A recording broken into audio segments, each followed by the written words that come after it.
चंबल का बीहड़, जो जाना जाता है अपनी डरावनी कहानियों, डाकुओं की गतिविधियों और कुछ ऐतिहासिक धरोहरों के कारण, आज मैं आप सभी को चंबल के बीहड़ में मौजूद एक ऐसी ही ऐतिहासिक धरोहर को दिखाने जा रहा हूँ। इस स्थान को बटेश्वर के नाम से जाना जाता है और इस स्थान पर हमें हजारों साल पुराने कुछ मंदिर देखने को मिले हैं। इन मंदिरों में हमें भगवान बुद्ध की प्रतिमाएं और कुछ मंदिरों में हमें भगवान शिव के भव्य शिवलिंग और कुछ स्थानों पर भगवान बजरंगबली की प्रतिमाएं भी देखने को मिली हैं। इस वजह से यह स्थान हमें इस असमंजस में डालता है कि यह स्थान किस भगवान को मुख्य रूप से समर्पित किया गया है। और इस स्थान की कुछ बातें भी हैं कि इस स्थान पर प्राचीन समय में डाकुओं का निवास हुआ करता था। इस वजह से यहाँ पर पुलिस भी आने से डरती थी।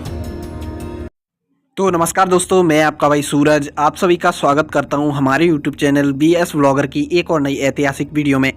आज मैं आप सभी को इस वीडियो के माध्यम से हमारे देश भारत की एक और ऐतिहासिक धरोहर को दिखाने जा रहा हूं। कहा जाता है कि प्राचीन समय में इस स्थान पर कुछ मुस्लिम या अन्य शासकों द्वारा हमला किया गया था, जिस वजह से हमारी इस देश की धरोहर को क्षतिग्रस्त कर दिया गया था।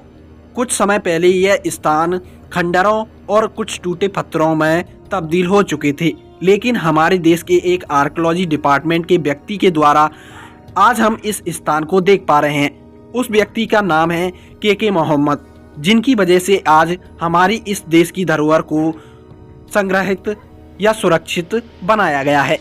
अभी इन ऐतिहासिक मंदिरों के ऊपरी भाग में आप भगवान बुद्ध के कुछ प्रतिमा देख पा रहे होंगे और इन्हीं मंदिरों में हमें बुद्ध स्तंभ भी देखने को मिले हैं। लेकिन कुछ लोगों का मानना है कि ये बुद्ध स्तंभ ना होकर भगवान शिव के शिवलिंग हैं। लेकिन आप ही लोग बताएं और आप ही इस वीडियो में डिसाइड करें कि ये भगवान बुद्ध के स्तंभ हैं या भगवान शिव के शिवलिंग है। लेकिन मैं आप सभी को बता दूं कि ये ऊपरी भाग में बुद्ध स्तंभ बनाए गए हैं और जो भगवान शिव के शिवलिंग है वो निचले भाग में बनाए गए हैं। इन मंदिरों का निर्माण प्राचीन समय में गुर्जर प्रतिहार काल के समय में किया गया था, लेकिन हमारे देश के कुछ दुश्मन शासकों द्वारा हमारी इस धरोहर को तोड़ दिया गया और इस स्थान को खंडरों में तब्दील कर दिया गया था। लेकिन जब हमारे देश के पुरातत्व विभाग द्वारा इस स्थान को खोजा गया तो उन्होंने इस स्थान को फिर से नया बनाने की सोची। लेकिन प्राचीन समय में यह स्थान खौफ का स्थान हुआ करता था, क्योंकि इस स्थान पर डाकुओं का निवास हुआ करता था। इस वजह से यहाँ पर लोग और पुलिस भी आने से डरती थी। लेकिन डाकुओं का मन भी कोमल हुआ करता था, जिस वजह से पुलिस ने और हमारे देश के पुरातत्व विभाग द्वारा उनसे निवेदन किया गया और इस स्थान पर कार्य प्रारंभ किया गया। उनकी वजह से आज हम इस स्थान को सुंदर स्थान के रूप में देख पाते हैं। तो अभी हम मंदिर के प्रांगण के ऊपरी भाग में भगवान बुद्ध के मंदिरों को देखने के बाद मंदिर के निचले भाग में आ चुके हैं। अब हम इस स्थान पर भगवान शिव के शिवलिंग और उनके भव्य मंदिरों पर नजर डालेंगे। हमारे भारत में 2 बटेश्वर माने जाते हैं, जिनमें से एक हमारे भारत के उत्तर प्रदेश का एक धार्मिक स्थल है, जिसे भी बटेश्वर के नाम से जाना जाता है, और दूसरा जो अभी हम इस वीडियो में देख रहे हैं, जो मध्य प्रदेश के मुरैना जिले के पड़ावली गांव के समीप मौजूद है। इस स्थान के समीप 2 और भी ऐतिहासिक स्थल मौजूद हैं। इस स्थान का जो सबसे प्रमुख मंदिर है वो यहाँ का सबसे बड़ा मंदिर माना जाता है। बटेश्वर के इन मंदिरों का समूह ग्वालियर शहर से लगभग 36 किलोमीटर की दूरी पर मौजूद है और यहाँ पर आने के लिए पक्के रास्ते बनाए गए हैं।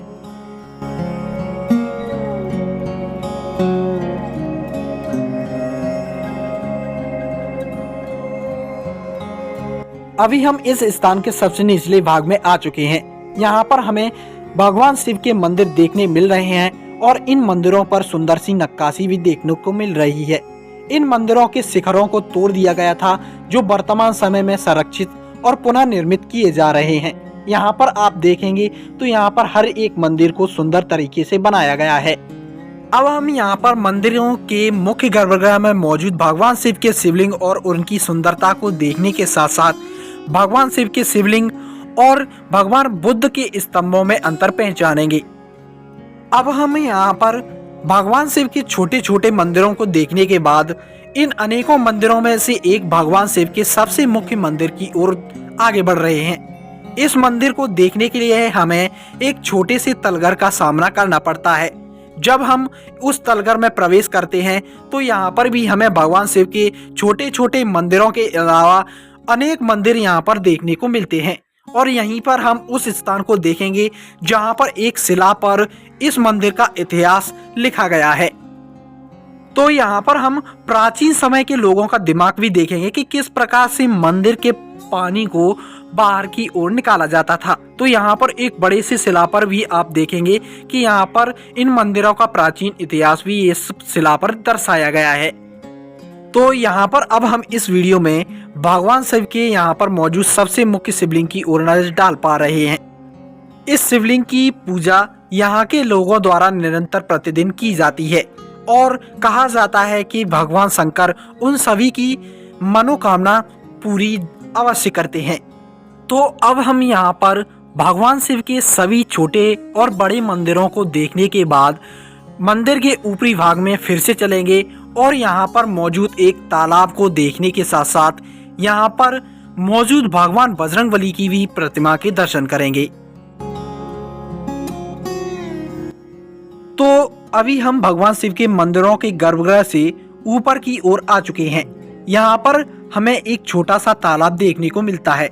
इस तालाब में कहा जाता है कि शायद कभी भी इस तालाब का पानी कभी भी खाली नहीं होता है।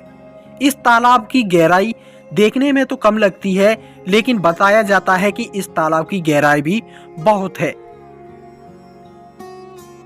यहीं पर जब हम तालाब को देखने के बाद तालाब के बगल में आगे की ओर बढ़ते हैं तो यहीं पर समीप ही हमें एक भगवान बजरंगबली की एक प्राचीन प्रतिमा देखने को मिलती है।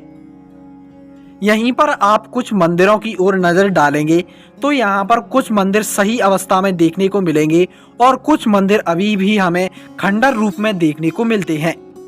टूटे हुए मंदिरों को धीरे धीरे हमारे मध्य प्रदेश के पुरातत्व विभाग द्वारा फिर से नया और सुरक्षित बनाया जा रहा है। अब हम यहाँ पर अंतिम बार इस सुंदर जगह पर नजर डालेंगे और मंदिर के ऊपरी भाग में मौजूद एक ऐसे यंत्र पर नजर डालेंगे जिस यंत्र का मुख्य उपयोग यहाँ पर इन मंदिरों को बनाने में किया जाता था। तो अभी हम लौटकर उसी स्थान पर चलेंगे जहाँ से हम इस मंदिर के समूह के अंदर प्रवेश करते हैं। जब हम यहाँ पर आते हैं तो यहाँ पर हमें एक बड़ा सा यंत्र देखने को मिलता है। प्राचीन समय में इस यंत्र का उपयोग चूने पत्थर को पीसने के लिए किया जाता था। मुख्य रूप से चूने पत्थर का उपयोग सीमेंट के रूप में इमारत बनाने के लिए किया जाता था। तो अभी तक हम अपने भारत देश की ऐतिहासिक धरोहर और इस सुंदर स्थान को देख चुके हैं। अगर आप सभी को मेरे द्वारा की गई मेहनत अच्छी लगती हो और अगर आप सभी को हमारे देश की सुंदर जगहों को देखने का शौक है तो आप हमारे इस चैनल को सब्सक्राइब कर सकते हैं, क्योंकि मैं आप सभी के लिए ऐसे वीडियो लाता रहता हूं। तब तक के लिए आने वाली वीडियो के लिए तैयार रहिए। जय हिंद,